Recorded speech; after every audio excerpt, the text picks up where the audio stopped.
신앙고백서지 33조를 통해서 함께 은혜를 나누고자 합니다. 얼마 안 되니까 우리 다 같이 한 목소리로 먼저 읽어보겠습니다. 33조입니다. 시작. 우리는 우리의 은혜로우신 하나님이 우리의 연약함과 결함을 아시며 우리에게 그분의 약속 인치시고 우리를 향한 하나님의 선하신 뜻과 은혜의 보증이 되시며 우리의 믿음을 키우고 강하게 하기 위해 우리에게 성례를 제정해 주셨음을 믿습니다. 하나님은 복음의 말씀에 성례를 결합시키셔서 우리의 감각이 하나님의 말씀에 드러난 하나님의 뜻과 우리 마음에 이루시는 하나님의 일을 더 잘 깨닫게 하십니다. 이를 통해 우리에게 베푸시는 구원을 우리 안에서 확인시키고 확증하십니다. 성례는 내적이며 보이지 않는 것에 대한 가시적 표와 인이며 하나님이 우리 안에서 성령의 능력으로 일하시는 방편입니다. 그러므로 표는 우리를 속이는 헛되거나 무의미한 것들이 아닙니다. 성례를 통해 제시되는 분은 예수 그리스도이시므로 그리스도가 없다면 성례는 아무것도 아닙니다. 더욱이 우리는 우리 주 그리스도께서 제정하신 두 가지 성례, 즉 세례의 성례와 우리 주 예수 그리스도의 거룩한 만찬의 성례에 만족합니다.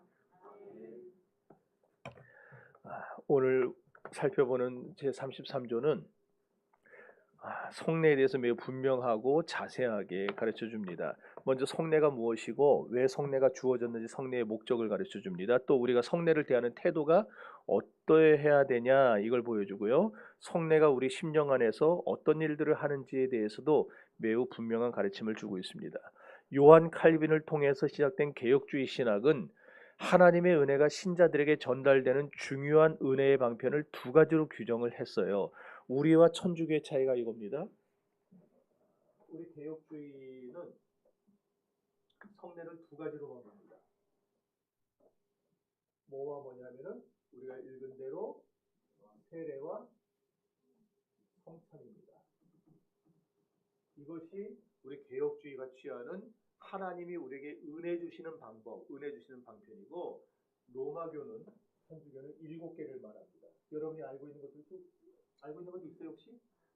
한번 해보세요. 알고 있는 거. 없다고요? 천주교 다니다 오신 분 안 계신가요? 까먹었어요? 생각을 쭉 해보면은 일단 이거 들어보셨어요? 이거를 요새는 병자성사로 바꿨어요. 그 다음에 혼배성사 들어보셨어요? 혼인성사라고 해요. 요즘에 우리 결혼식 하는 거. 결혼식도 이 사람들은 성례라는 거예요. 이거는 원래 종부성사는 뭐냐면 죽을 때 사람 죽을 때 신부가 가서 임종미사 안 드려주면 그 사람 천국 못 갑니다. 신부가 가서 임종미사를 해야, 그러니까 신부가 갈 때까지는 어떻게든 못 죽게 해야 돼요. 살아 있어야 돼요. 신부가 도착했는데 죽어 있다 그러면 그 사람은 천국 못 간 거예요. 이게 종부성사예요. 근데 이게 1965년인가 그 이후 지나면서 명칭을 교황청에서 병자성사로 바꿔라 그래서 이제 우리가 아는 병원 신방 있죠? 병원 신방까지 다 포함이 됩니다 여기. 그래서 그리고 그 말고 또 견진성사 있고요. 우리가 아는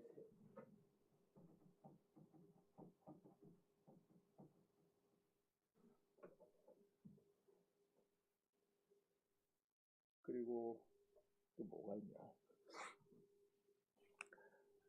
잠깐만요. 그거 제일 유명한 거 있잖아요.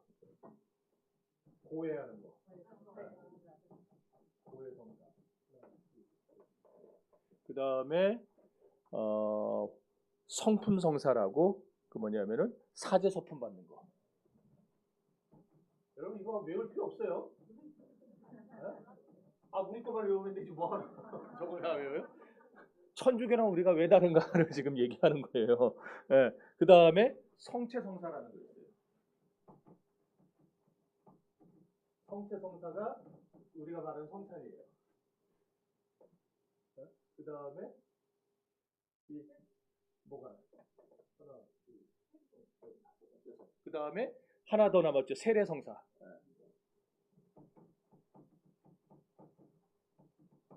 그래서 이 사람들은 총 7개입니다. 7개를 성례로 가요. 이건 반드시 해야 되는 거예요. 저 천주교에서는. 이걸 미사로 얘기합니다. 다. 근데 우리 개신교는 우리 장로교는 딱 두 가지예요. 세례와 성찬. 이따 얘기하겠지만 두 가지만 주신 게 얼마나 감사합니까? 성경에 예수님이 직접 언급하신 거는 이 두 개밖에 없어요. 내가 너에게 분부한 모든 걸 가르쳐 지키게 하라. 그 전에 성부와 성자 성령의 이름으로 세례를 주고, 그리고 성찬할 때 뭐라 했어요? 이 떡은 너희를 위하여 내 몸이다. 이 잔은 너희를 위하여 흘리는 내 피다. 이것을 언제까지 기념하라 그랬어요? 거기 보면은 아버지 나라에서 다시 내가 새로운 것으로 먹을 때까지 이걸 영원히 기념하라. 그러니까 주님 나라 가서도 세례는 주님 나라 가면 없어져요. 세례할 필요가 없잖아요. 주님 나라 가서. 근데 하나님 나라 가서도 성찬은 계속되는 거예요. 네, 거기서. 그러니까 이 두 가지만 영원한 성례로 주셨어요, 우리에게. 저기에다 어디 임종할 때 신부가 가서 예배 드렸는데 그 예배 못 드리면은 엉뚱한 데 간다느니, 결혼하는 것도 하나님이 성례로 주셨다느니 이딴 소리가 어디 성경에 나옵니까? 참 그런데도 저거를 믿고 하는 거 보면은 참 그래요. 자, 어쨌든지 간에요. 자, 이 은혜의 방편들이 그러면은 요거는 아무짝에도 쓸모없는, 요거는 생각하지도 말고 요 두 개를 왜 주셨을까요? 왜 주셨을까요? 그렇죠. 아주 현명한 답이에요. 우문현답이에요. 필요하니까 주셨겠죠. 필요하니까 주셨겠죠. 하나님이 인간을 구원하실 때 막 그냥 되는 대로 막 찾아오셔가지고 우리를 구원하시는 게 아니에요. 닥치는 대로 구원하시는 게 아니에요. 우리를 구원하시는 특별한 방편이 있어야 돼요. 그 두 개의 방편으로 요걸 주신 건데, 만약에 하나님이 제 눈앞에 갑자기 나타나가지고 아 이놈의 새끼 그렇게 믿으라고 그래도 안 믿네 그러고 나타나가지고 이제 내가 나타났으니까 믿어라. 그러면은 제가 어떻게 될까요? 믿어요? 그 전에 죽어요. 성경이 그랬잖아요. 거룩하신 하나님을 뵙고 살 사람이 없어요. 그냥 죽어요. 그냥 그 영광의 광채에 의해서 죽어요. 그러니까 하나님께서 우리는 하나님이 나한테 한 번만 보여주면 좋겠다 그러는데 하나님 보면 다 죽어요. 나중에 죽어서 부활의 몸으로 천국 가서는 안 죽는 것이지 여기선 다 죽어요. 세상 사는 동안에. 그러니까 하나님이 그렇게 나타나질 않으세요. 아브라함에게도 하나님이 사람의 모습으로, 천사들을 사람의 모습으로 바꿔가지고 나타나게 하셨잖아요. 그래서 하나님의 그 모습으로 우리를 찾아와서 옛다 나 여기 있다 믿어라 이럴 수 없으니까 우리에게 방법을 주신 거예요. 믿을 수 있는 방법을. 그게 저 두 가지 세례와 성찬이라는 겁니다. 그래서 하나님은 이 말씀을 성례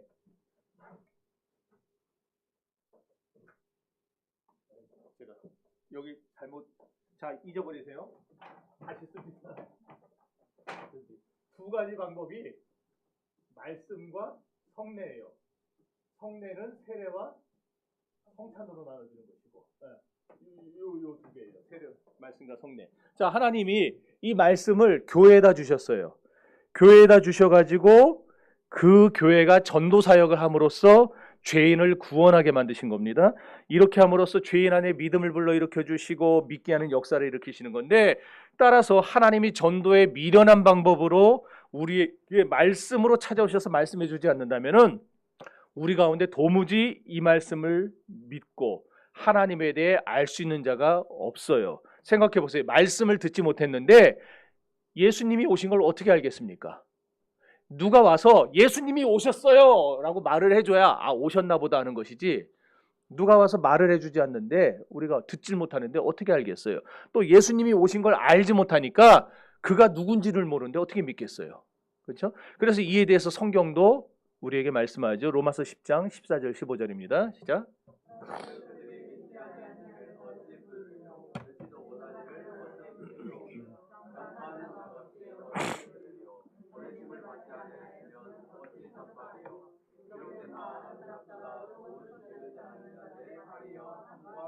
자, 이거는 과거 이스라엘 백성들이나 오늘 우리들이나 똑같이 적용되는 원리입니다. 네. 하나님은 오랜 세월 모세와 선지자들을 통해서 끊임없이 이스라엘에게 보내셨어요. 그리고 말씀을 하게 하셨어요. 그리고 그 말씀을 배척하는 자들도 있었지만 말씀을 듣고 회개하는 자들이 나와요. 그래서 그 회개하는 자들 가운데 그 말씀의 씨가 뿌려지게 하시고 그들을 통해서 복음이 흘러가도록 하나님이 그렇게 방법을 사용하셨죠. 그리고 오늘 우리 시대까지도 하나님은 그와 똑같은 방법으로 우리에게 말씀을 주시고 그 말씀을 듣고 믿고 구원받도록 만들어 놓으셨다는 겁니다. 그럼 그 말씀의 내용이 뭐였는가? 구약에서도 신약에서도 내용은 똑같습니다. 장차 이 세상에 어떤 분이 오실 텐데 그가 바로 누구냐? 하나님의 아들이라는 거예요. 그리고 그 아들을 믿는 자마다 어떤 죄를 지었든지 다 죄를 용서받고 영생을 얻게 됐고 구원 얻게 된다. 이것이 선지자들이 했던 말이고요. 오늘 우리들은 어떤 분이 오셨는데 오실 건데가 아니고 이제 오셨는데 그분이 하나님의 아들이다. 그분을 믿는 자는 어떤 죄를 지었든지 용서함을 받고 구원을 받을 것이다. 그리고 이분은 장차 나를 데리러 이 세상에 다시 오실 것이다. 이게 구약과 신약에 전하는 말씀의 내용의 전부입니다. 그렇다면은 하나님이 미리 선지자들을 보내서 예수 그리스도에 대한 예언을 안 하셨다고 생각을 해보세요. 어떤 말씀도 안 해주셨다면은 이스라엘 백성들이 어떻게 하나님을 예수님을 믿었겠습니까? 그렇게 숱하게 사람들을 보내고 선지자들을 보내서 말씀을 하셨음에도 끝내 예수님을 안 믿고 배척하고 예수님을 십자가에 못 박아 죽여버렸는데 말씀을 아예 안 전하셨다면은 어떤 일이 벌어졌겠냐고요. 그래서 전하는 자가 없는데 어찌 듣고 믿는 자가 있겠느냐 이 말을 하는 거겠죠. 그래서 예수님이 이 땅에 오셔서 제일 먼저 하신 게 뭘까요? 예수님이 이 땅에 오셨어요. 제일 먼저 하신 거. 저가 두루 다니시며 천국 복음을 전파하여 가라사대 그랬잖아요. 예수님이 오셔서 제일 먼저 하신 게 뭐냐면은 말씀을 하신 거예요. 어떤 말씀? 구약에 너희 귀에 들리던 그 말씀이 오늘 너희에게 응하였도다. 그 말씀을 하신 거예요. 너희에게 말하던 그 선지자들의 예언이 모세의 예언이 다 나에 대한 것이었는데 이제 그 말씀이 너희 눈에 보이지 않느냐? 성취되지 않았느냐? 내가 바로 그다. 그래서 그러잖아요. 오실 그이가 당신이니까 가서 봐라, 말해라. 이사야의 예언에 뭐라고 되어 있느냐? 저는 자가 일어나고 소경이 눈을 뜨고 귀머거리가 귀가 열리고 막 그런 일을 쭉 얘기하시면서 예수님이 오늘날 그 말씀이 너희에게 들리지 않느냐, 응하지 않느냐. 마태복음 4장 23절입니다. 시작.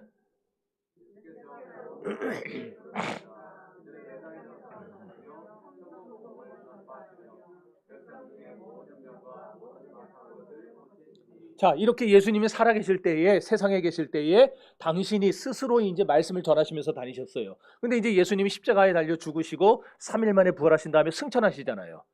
자, 승천하시면 지금까지 예수님이 그 말씀을 하고 다니셨는데 이제 그 말씀을 전해야 될 누군가를 세워야 될 거 아니에요. 안 세우면 어떻게 되겠어요? 끝나버리는 거죠. 그게 복음사역이 끝나버리는 거잖아요. 근데 지금 모든 예수님이 원하시는, 하나님이 원하시는 그 구원받을 만한 숫자가 다 차기까지가 아직 안 돼 있어요. 그래서 이 상태로 끝나면 안 되니까 예수님이 그 사역을 맡기시죠. 누구에게 맡기세요? 제자들에게 맡기시잖아요. 사도들에게. 그래서 마태복음 28장 18절 읽습니다. 시작.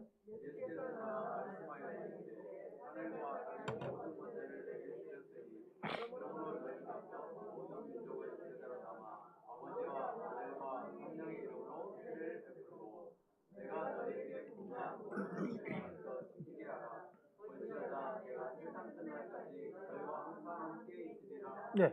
예수님이 하시던 사역을 이제는 제자들에게 맡겨주셨어요. 그리고 제자들이 이제 순교당에 다 죽습니다. 그들의 사역이 누구한테 가야 될까요? 그들의 제자들에게, 속사도들에게. 속사도들의 사역은 교부들에게. 교부들의 사역이 계속해서 말씀의 사역자들을 통해서 오다가 이게 변질되니까 종교개혁을 통해서 다시 말씀을 회복시키시고 오늘날 올해에게까지 이 말씀이 전해지도록 하셨어요. 그리고 아직도 그 구원의 숫자가 완전히 차지 않았기 때문에 우리에게 주님이 명령하시는 겁니다. 제자들에게 하셨던 말씀을 똑같이 하시는 거예요. 너희가 성부와 성자 성령으로부터 나가서 세례를 주고 믿게 하라. 구원받게 하라. 이걸 우리에게 지금 주신 거예요. 그러므로 이것을 받았는데 안 하고 가만히 있다. 그건 교회가 아니죠. 오늘 우리가 받은 이 말씀을 전해야 됩니다. 그래서 이 말씀의 사역자들이 이 말씀을 전하고 가르칠 때에 하나님은 어떻게 하시느냐? 성령으로 우리를 기름 부어주세요. 그래서 우리의 말을 듣는 사람들의 마음을 성령께서 녹여버리십니다. 녹여요. 그래가지고 그 말씀을 듣고 회개하게 하고 변화받게 하시는 거예요. 이렇게 죄인들의 영혼을 일깨우시고 믿음을 일으키셔서 오늘 이 시대 저와 여러분에게까지 이 은혜가 임하도록 말씀을 은혜의 방편으로 사용하셨다는 거예요. 네? 그래서 말씀이 우리 개혁주의에서 제일 첫 번째 은혜의 방편이에요. 하나님이 우리에게 은혜 주시는 방법. 자, 그럼 이제 의문이 하나 생길 겁니다. 아니, 그럼 이렇게 말씀만으로 완전한데 말씀만으로 완벽한 거 아니에요 지금? 말씀이 죄인을 변화시키고 말씀이 죄인을 고치고 말씀이 구원을 받게 하고 다 하잖아요. 그럼 이렇게 완벽한데 도대체 왜 그럼 여기다 또 하나 붙였느냐? 성례라는 거를. 말씀만으로 우리가 충분히 은혜 받을 수 있는데 왜 성례를 주셨느냐? 세례는 왜 하고 성찬은 왜 하느냐? 이런 의문이 생기지 않나요? 이것이 오늘 우리가 읽은 33조에서 맨 처음 밝히는 내용이에요. 자, 이제 첫 번째 문단 읽어봅시다. 우리는 시작.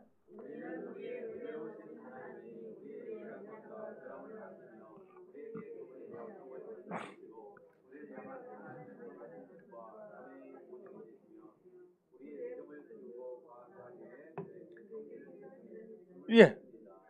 왜 말씀만 주시지 않고 여기다가 성례를 더해 주셨느냐? 왜 주셨어요? 한마디로 우리의 연약함과 미숙함과 우둔함 같은 그런 결함들 때문에 주셨다는 거예요. 그러니까 우리에게 결함이 있어요. 미숙해요. 말씀을 들으면 은혜를 받는 것 같은데 금방 까먹어요. 듣고 그 말씀대로 살지를 못해요.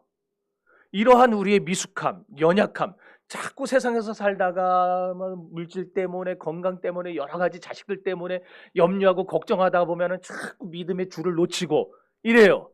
이러한 연약함과 미숙함들 때문에 하나님이 우리에게 성례를 주셨다 그 얘기예요.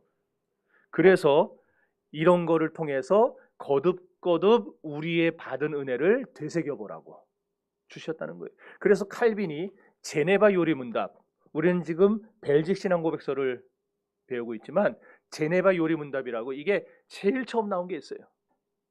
종교개혁하고 나서 제일 먼저 나온 신앙고백인데 여기 314문 얼마나 깁니까? 우리는 37개인데 제네바 요리문답은 400개 가까이 돼요. 그런데 거기서 이렇게 가르쳤어요. 하나님께서 성례를 말씀에 첨가하신 이유는 똑같아요. 우리의 연약함을 도와주시기 위함이다. 만일 우리가 천사들처럼 영적인 본성을 가지고 있다면 하나님과 그분의 은혜들을 곧바로 우리가 볼 수 있겠지만 그러나 우리가 육의 몸에 둘러싸여 있기 때문에 천상적이고도 영적인 은혜들을 하나님께서 확실하게 나타내 보이기 위해 외적인 표시들을 사용할 필요가 있었다.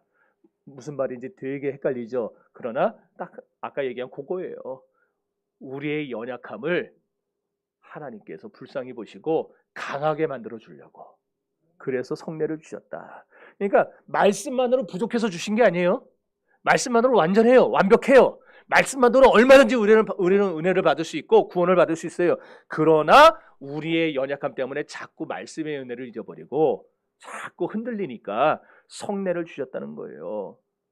막말로 복음의 말씀이 우리에게 제시해 주는 게 뭡니까? 구원이죠. 주 예수를 믿으라 그러면 너와 내 집이 구원을 얻으리라. 구원이에요.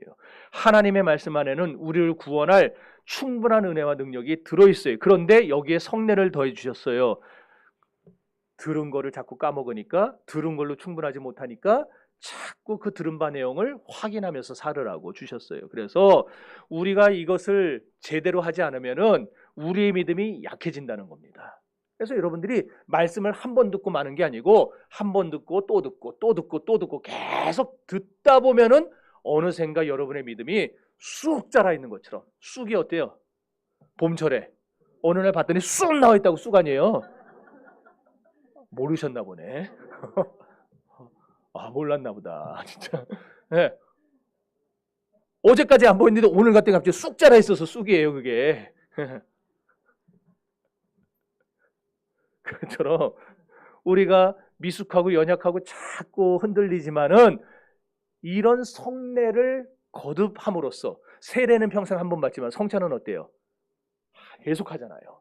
계속하면서 우리의 받은 은혜를 되새겨보고 하나님이 말씀을 통해 우리에게 주신 그 은혜를 묵상하라고, 그래서 그 은혜를 붙잡고 살으라고 우리에게 끊임없이 확신하라고 성례를 주셨다는 거예요.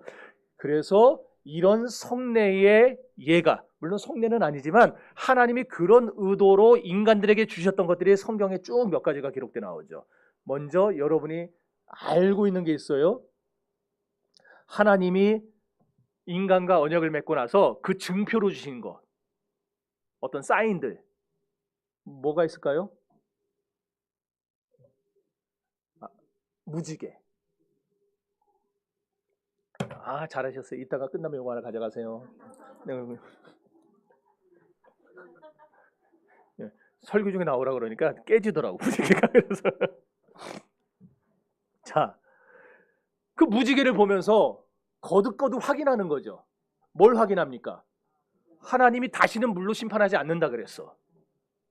근데 보지 않으면은, 그 확인하지 못하면은 자꾸 헷갈리는 거예요. 하나님이 물로 심판하지 않는다 그랬냐? 그랬을걸? 만약 안 그러면 어떡하지? 이런 식으로 자꾸 인간들이 약해지니까 하나님이 무지개를 통해서 보라고 아예 우리에게 사인을 주신 거예요. 너희는 이걸 볼 때마다 내 약속을 기억하라. 창세기 9장 13절입니다. 시작.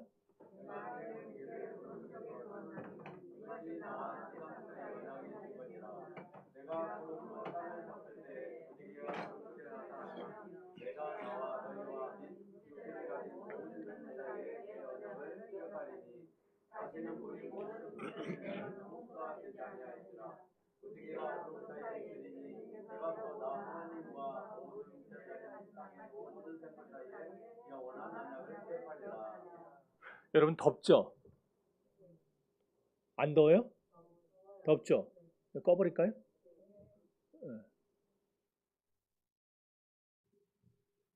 자, 이렇게 무지개는 노아에게 복음을 계속 생각하라고 주신 표식이었죠. 그런가 하면 아브라함에게도 주신 게 있어요. 아브라함에게 뭘 주셨을까요? 어떤 표식을 주셨을까요? 아브라함에게? 그걸 보면서 항상 하나님의 그 약속을 생각하게 만든 거. 땡! 에? 할례. 할례. 자, 17장 9절 시작.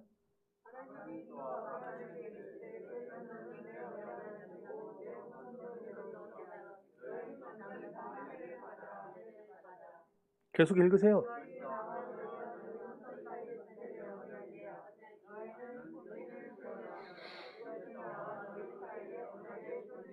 뭐라 그랬어요? 언약의 표징이라 그랬어요.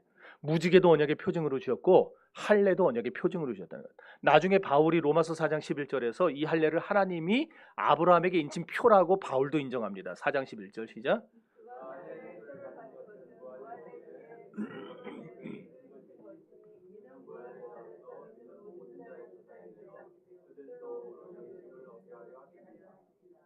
여러분 설교 준비하다가 이런 성경 구절들 막 하는 거 보면은 와, 목사님 저거 어떻게 다 알고 저렇게 다 준비했을까 하죠. 저도 저 구절까지 다 아는 건 아니에요. 성경 몇 장 몇 절 나오는 거. 대략 몇 장에 나온다는 것까지만 알고, 아니면은 저 말씀들을 어려서부터 요절들을 외웠으니까 생각나잖아요. 그러면은 컴퓨터에 쳐가지고 찾는 거예요. 그래갖고 그거 받아갖고 나오는 거예요. 어려서부터 외운 거는 바로 나오지만은 이 기억력이 약해져 가잖아요. 그래서 여기서 대략 저거 몇 장 어디 몇 장에 있는데 하면은 저 어떻게 하는지 아세요? 다시 찾아가지고 그 몇 장을 다 읽어요. 안 나오네? 그러면 다시 앞장, 뒷장 다시 다 읽어요. 그거 찾아낼 때까지. 그렇게 해서 설교를 만들어 갖고 나오는 거예요. 자, 6월절에 쓴 나물과 무교병을 먹게 하셨던 것도 이스라엘 백성들에게 주신 표징이에요. 왜? 애굽에서 그들이 겪은 사건, 그들이 겪은 그 고난과 압박을 생각해 보고 하나님이 그들을 어떻게 구원하셨는가 거듭거듭 생각해 보라고 이스라엘 백성들에게 해마다 유월절 예식을 지키라고 주님이 명령을 하셨던 겁니다.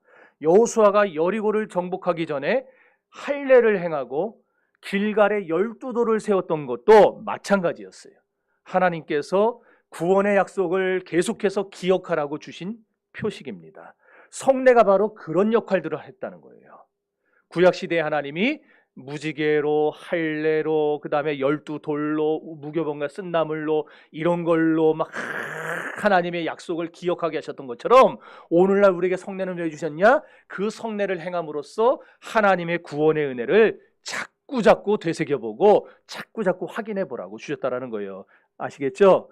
그래서 말씀으로만 완전하고 말씀으로만도 충분하지만 말씀을 통해 받은 복음의 내용을 계속 확신하고 붙들게 하기 위해 성례를 제정해 주셨던 것입니다. 그런데 아까도 얘기했지만 우리에게 딱 두 가지만 주셨다는 게 얼마나 감사하고 자비로운지 몰라요. 하나님이 얼마나 지혜로운지 몰라요. 왜? 더 주셨으면 헷갈려서 우리가 할 수가 없으니까. 달랑 2개만 딱 주신 거예요. 3개도 많다. 2개만 해라. 딱 해갖고 주신 거예요. 세례 생각해 보세요. 세례는요 간단하잖아요. 뭐만 있으면 돼요? 물만 있으면 돼요. 에?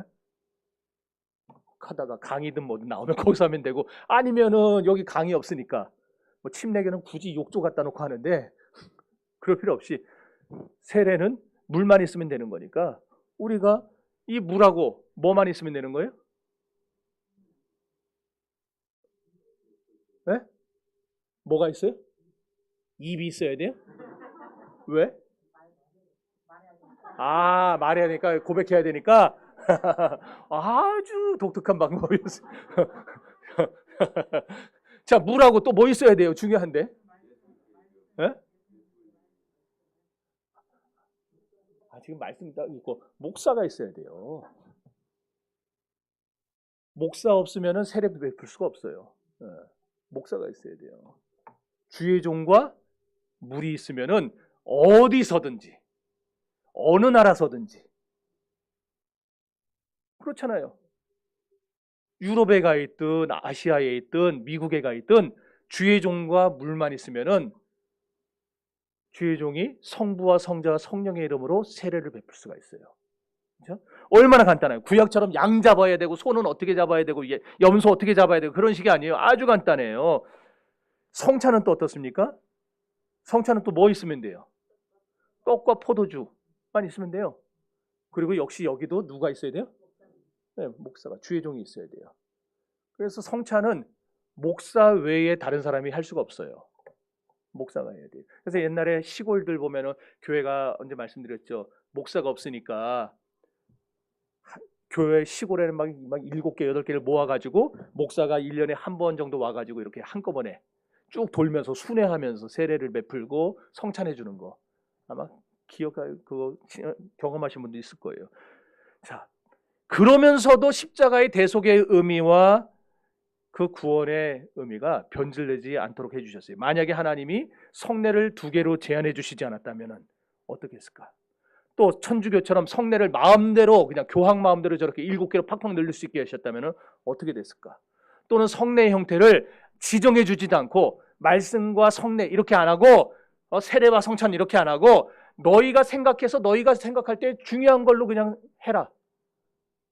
이런 식으로 해버렸다면 우리 마음대로 상징을 만들으라고 했다면 어떤 일이 벌어졌을까요? 나라마다 문화마다 민족마다 그 상징이 다 제각각이었을 겁니다. 똑같지가 않고 복음의 온전한 의미는 완전히 담지도 못했을 것이고 굉장히 미신적인 요소가 들어갔을 거예요. 여러 가지 해괴한 성례들이 많이 생겼을 겁니다. 예를 들어서 여러분 중에 아마 해본 분이 있을지도 몰라요. 알파를 했다 그래서 내가 해본 분이 있을 수도 몰라요. 죄를 종이에 적어가지고 불에 태우는 거 해보셨어요? 안 해보셨어요? 캠프파이어나 그 수련회 학생들 수련회 가면 이런 짓 많이 하는데 자, 너희들 지난날 세상에서 엄마 말씀 안 듣고 지은 죄 다 적어. 막 적게 해가지고 이제 그걸 아무도 못 보게 접어가지고 한 사람씩 나와서 이 불에다 던져. 그러고 기도해. 하나님, 내 죄가 불에 지금 다 타고 있습니다. 내 죄를 깨끗이 씻어주세요. 해본 분 없어요? 오. 이게 어디서 나온 거냐면은 펠라기안이라고 초대교회 때 이단한테서 시작된 거예요. 근데 그거를 우리나라 이 파라처치들, 선교단체들, 예수전도단, 그 다음에 내비게이터, 뭐 이런 CCC 이런 데서 그냥 뭣도 모르고 와 우리 죄를 태운댄다. 그냥 갖다가 써버리는 바람에 이게 한국교회에 확 퍼졌던 때가 있어요. 80년대, 막 90년대. 그래갖고 막 교회마다 수련회만 하면은 막 저 어렸을 때 저희 전도사님도 그랬어요. 적어. 놀지 말고 적어. 그래갖고 적어갖고 그거 던지게 하고. 근데 그게 다 뭐라는 거예요? 그게 이단들이 하던 짓이었다는 거예요. 모르니까 하는 거죠. 모르니까. 이런 짓들을 성찬에 집어넣어가지고 하는 거예요. 세족식을 성찬전에 집어넣는다든지 아니면 나와가지고 빵과 포도주를 받을 때 십자가를 딱 세워놓고 천주교처럼 와서 입을 맞추게 한다든지. 보셨어요? 천주교 하는 거? 영화에서 봤죠. 이런 해괴망측한 일들이 생겨날 수 있을 거예요. 왜? 우리에게 너희가 한번 해봐라 그랬었으면. 그런데 그런 걸 뻔히 아시니까 하나님께서 우리한테 맡겨놓지 않고 하나님이 딱 정해주셨어요. 요 두 개 외에는 없다. 그래가지고. 그러니 얼마나 하나님이 자비로운 분이고 얼마나 은혜가 넘치는 분입니까? 그렇지 않아요? 여러분, 시대마다 나라마다 성찬이 제각각이 되어버리면요 교회의 보편성이 깨져버려요. 훼손됩니다. 에베소서 4장 5절에 뭐라고 합니까? 주도 한 분이시요 믿음도 하나요 세례도 하나라 그랬어요. 전 세계의 개혁주의 교회는요 세례 방식이 똑같습니다. 그리고 성찬의 방식이 똑같습니다. 미국에서 하든 불란서에서 하든 네덜란드에서 하든 한국에서 하든 성찬과 세례 방식은 똑같아요. 개혁주의는 다르지를 않아요. 그러기에 이 하나님이 모든 시대를 초월하고 모든 교회에 동일하게 적용되는 은혜의 방도이자 교회 표지로 이 두 가지 말씀과 성례를 우리에게 주셨던 거예요. 그래서 말씀과 성례가 있어야 진짜 교회지 아무리 교회가 커도요 말씀과 성례를 성경적으로 제대로 하지 않으면 그거는 교회가 아니라는 거예요. 작아도 성경적으로 해야 됩니다. 말씀이 가르쳐주는 대로 해야 됩니다. 그러므로 여러분이 어디 교회를 가가지고 뭐 휴가 때라든지 아니면 뭐 무슨 일이 출장을 가게 됐는데 주일날 미처 못 돌아와요. 그럼 그쪽 교회에서 예배 드려야 될 거 아니에요. 근데 마침 거기서 세례를 한다, 성찬을 한다. 그걸 보면 알 수 있어요. 아, 이 교회가 진짜 교회구나 아니구나 알 수 있어요. 그 하는 방식을 보면은 성경에 입각한 말씀이 제대로 선포되는지를 봐야 되고 또 성경대로 성경에 말씀한 대로 성례가 집행되는지를 보면은 진짜인지 아닌지를 알 수 있다는 거예요. 이런 이유들 때문에 우리는 교회의 머리 대신 그리스도께서 제정해 주신 성례를 훼손하면은 되겠어요, 안 되겠어요? 안 돼요. 그리고 성례를 시행하지 않는 교회, 그거는 참된 교회일까요, 아닐까요? 성례를 시행하지 않는다, 그건 참된 교회가 아니에요. 그래서 제가 재작년에 추수감사절 때 이 교회에 부임하고 나서 몇 개월 안 됐을 때 코로나 때문에 상당수 한국 교회가 자발적으로 성찬을 안 하기로 했었어요. 그때 기억나세요? 근데 제가 해버렸어요. 그리고 작년에도 1년 동안 너무 그냥 교회를 그냥 비대면으로 몰고 가니까 나와야지. 그걸 못하다가 송구영신 예배 때 해버렸어요. 암만적에도 1년에 한 번은 해야 될 거 아니냐 그래가지고. 그리고 올해는 지금 2번 했어요.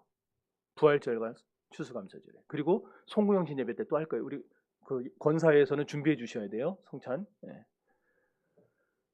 마음 같아서는 칼빈의 권고대로 매주 하고 싶습니다. 성찬을. 매주 하고 싶어요. 그러나 사정이 여의치 않으니까 그것도 준비하려면 또 많이 들어요. 또. 그러니까 우리가 1년에 서너 번만 하는 거예요.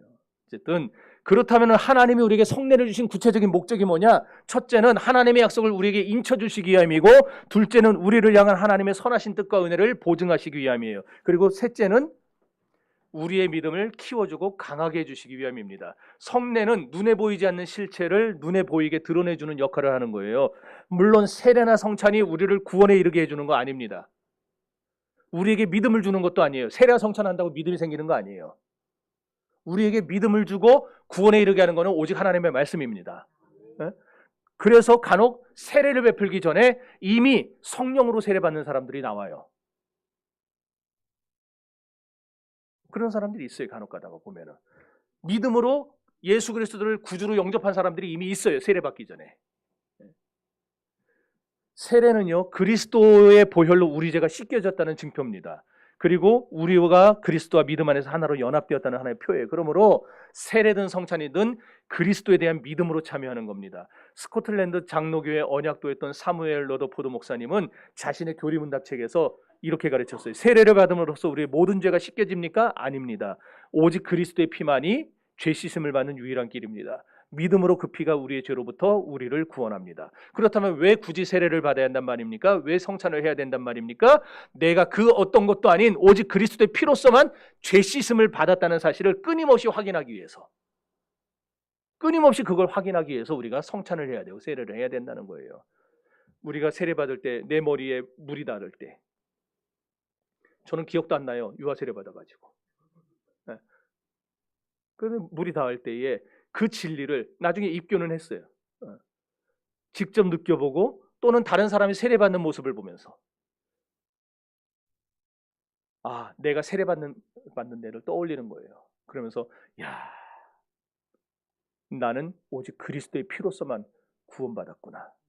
다른 구원의 길은 절대 없구나. 이거를 우리가 그 세례받는 모습을 보면서 거듭거듭 우리 속에 되새길 수 있어요. 그래서 그 표로 우리에게 세례를 주신 거고, 성찬을 할 때마다도 하나님이 날 이렇게 사랑하시는구나. 내가 이렇게 죄인인데도, 내가 이렇게 더러운데도 우리 하나님은 나를 버리지 않고 이렇게 아끼시고 사랑하시는구나. 그 하나님의 자비하신 뜻과 은혜가 얼마나 확실한가를 끊임없이 성찬을 통해 우리는 확인할 수가 있는 것입니다. 여러분, 우리 믿음은요, 상상외로 연약해요. 그래서 인간이 이 땅에 사는 동안에 고질적인 육신적 연약함 때문에 믿음이 흔들릴 때가 너무나 많아요. 목사도 그래요. 목사도. 세상 사람들은 보이는 것만 가치 있게 생각하죠. 보이지 않는 건 가치 없게 생각해요. 그래서 형상도, 신의 형상도 자꾸 만드는 거예요. 만드는 거 보이게 해주는 거예요. 이게 신이라고, 이게 신이라고. 이런 세상에 우리가 포위당해 살다 보니까 우리 신자들도요, 시간이 자꾸 흐르다 보면 믿음이 약해져요. 저게 진짜인가? 저게 정말인가? 헷갈려요. 요즘에 매주 저한테 신천지 젊은 애들이, 나한테 편지 보낸 애들이 20살에서 25살 애들이에요. 집중적으로 보내요. 이게 영상이 나가서 그런가? 계속 친천지 애들이 우리 정신장로교회 목사님 제발 영적인 눈을 뜨고 우리 이만희 하나님을 믿으시고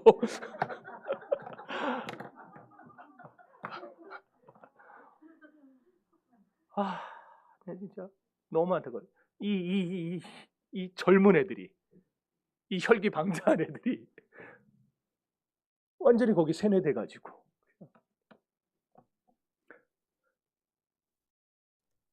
우리 청년들이 그냥 어디에 저기 체육공원하고 이런 데 다니면서 좀 했으면 좋겠어요. 이만희 총회장 그딴 소리 하지 말고 예수 믿으세요. 예수 믿어야 삽니다. 이 소리 좀 하면 좋겠어요. 그냥 왜 자기들이 하면 쟤네들이 해야지. 쟤들이 해야죠. 우리 청년들 누가 하면 버스킹 같은 것도 좀 하고 좋겠어요. 이 젊은 때에 예수를 위해서 한번 살아봤으면 좋겠어요. 여러분, 목사도요, 인간이기 때문에 육신이 있잖아요. 육신이 있으면 뭐예요? 피곤함을 느끼잖아요. 피곤하면요, 장사 없어요. 약해져요.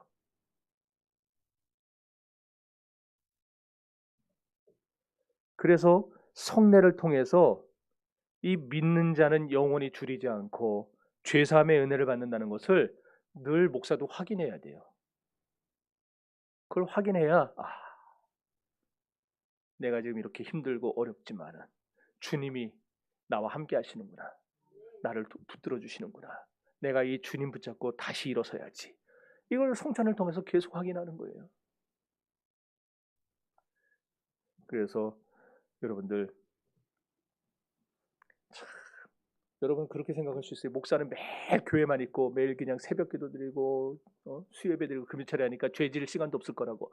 왜 죄 지을 시간이 없습니까? 생각하는 게 죄고 말하는 게 죄고 이 세상이. 그래서 목사도 약해지면은 쓰러져요. 자, 이제 두 번째 문단 봅시다. 하나님은, 시작.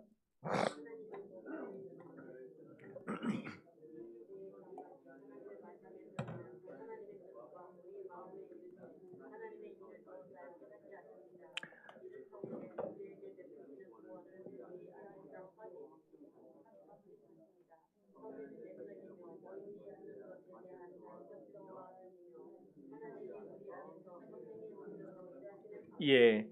자, 하나님은요, 말씀의 성례를 결합시켜서 두 가지 일을 하세요. 첫 번째는 그분의 말씀을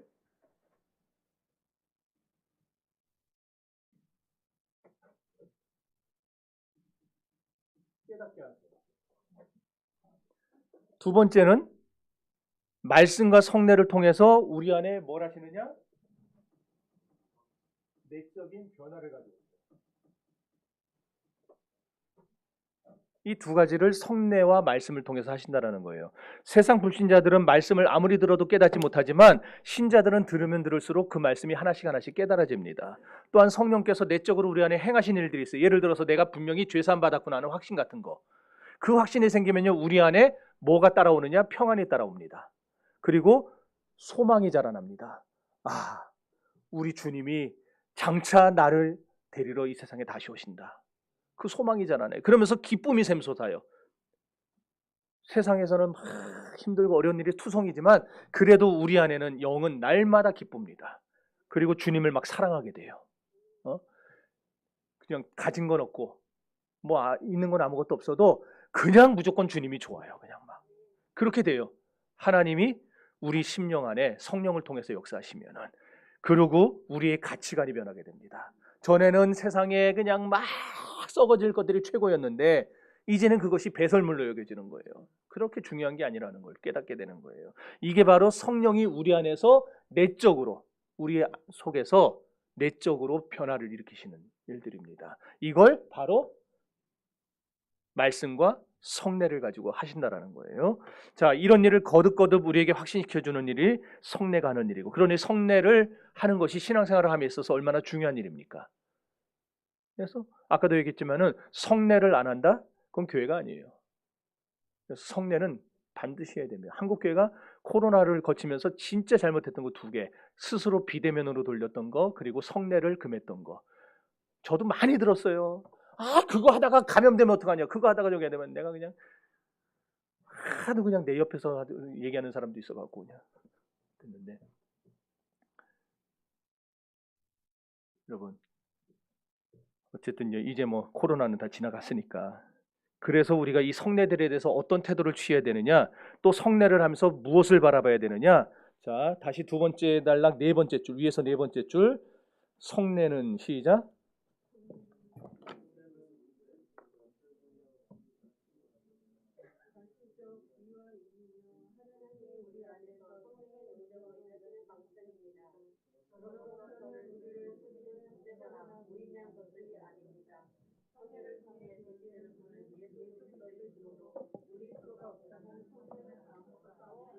아까도 얘기했죠. 성례가 자동적으로 우리 안에 믿음 불을 일으키는 건 아니에요. 성령께서 그 성례를 통해 우리에게 역사해 주셔야 됩니다. 내가 성찬 받을 때에 그 성찬을 통해서 성령이 내 안에 감동 주셔야 되고, 나를 변화시켜야 되고, 나에게 깨닫게 해주셔야 되는 거예요. 우리가 거듭났다고 해서 설교 들을 때 그냥 자동적으로 설교가 이해되는 거 아니잖아요. 그러잖아요.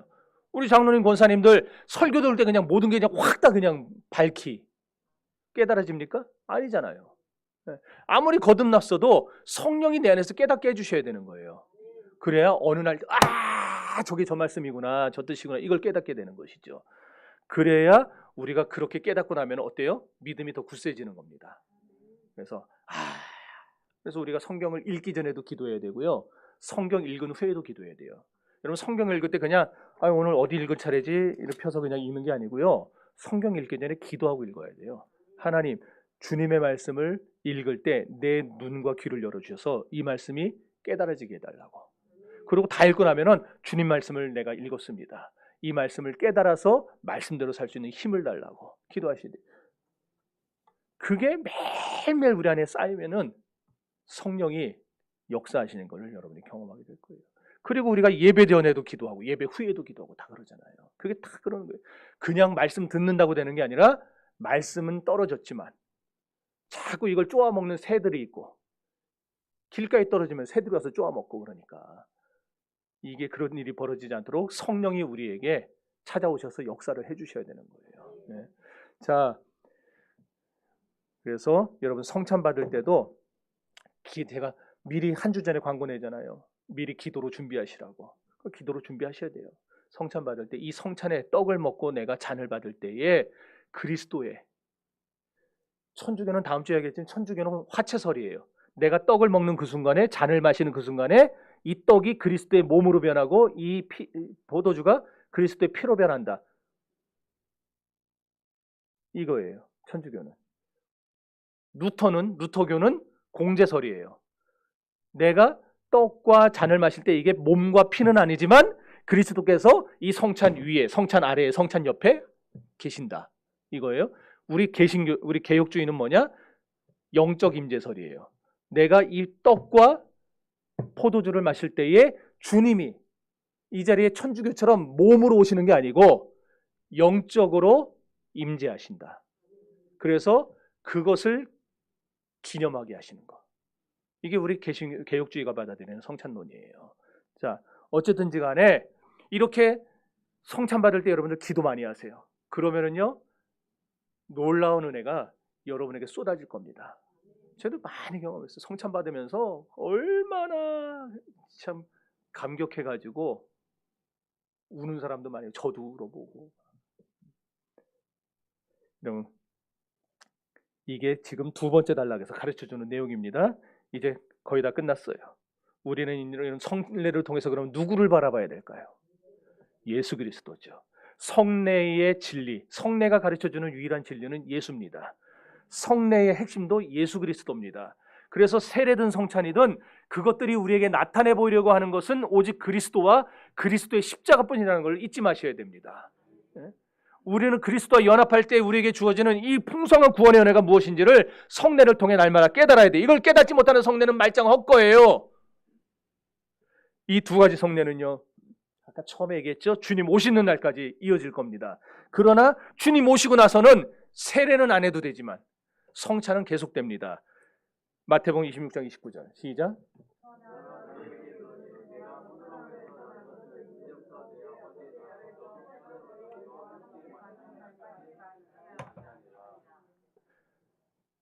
그러니까 여러분, 이 놀라운 은혜의 방편인 성찬을 귀하게 여기시고 이걸 통해서 여러분들 하나님 주신 은혜를 받아 누릴 수 있기를 바랍니다.